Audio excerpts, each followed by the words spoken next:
শ্রী পরমাত্মনে নমঃ। পরম পূজ্য পরম আরাধ্য পরমহংস জ্ঞানানন্দ মহারাজজির শ্রীচরণে জানাই আমার শতকোটি প্রণাম। ভাগ্যের লেখা যায় না কো দেখা, ভেবে মরি অকারণ।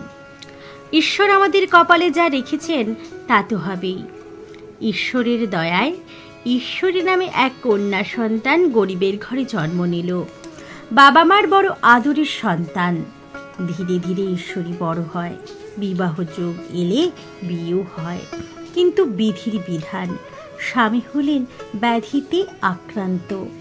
কোনো রকমে খেটে খুঁটে চলে সংসার। কালের নিয়মে ঈশ্বরী হলেন স্বামীহারা, পরিবারগণও তাকে ত্যাগ করল।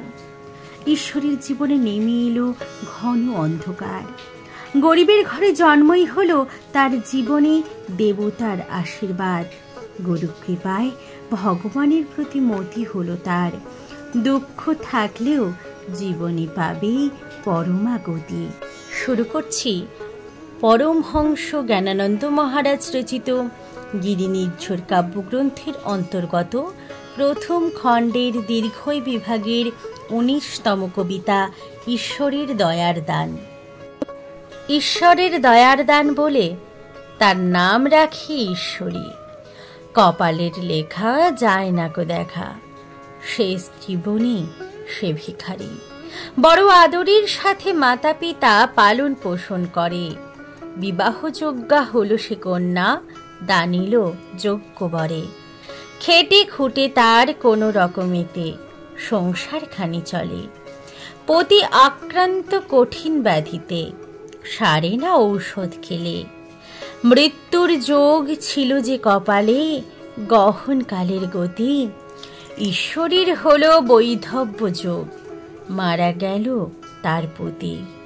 পরিবারগণ ত্যাজিল তাহারে, হতভাগী গেলে ভালো। এবার তাহার জীবনে নামিল ঘন অমানিসা কালো। গরিবের ঘরে জন্ম তাহার, তাহি দেবতার দান। বিড়ম্বনার অভাব ছিল না, ব্যথা ভরা হলো প্রাণ। শেষমেশ হলো শ্রীগুরুর কৃপা, হরিপদে দিও মতি। দুঃখ এলেও ভিখারিনীর হবে যে পরমাগতি। হরি ওম তৎসৎ।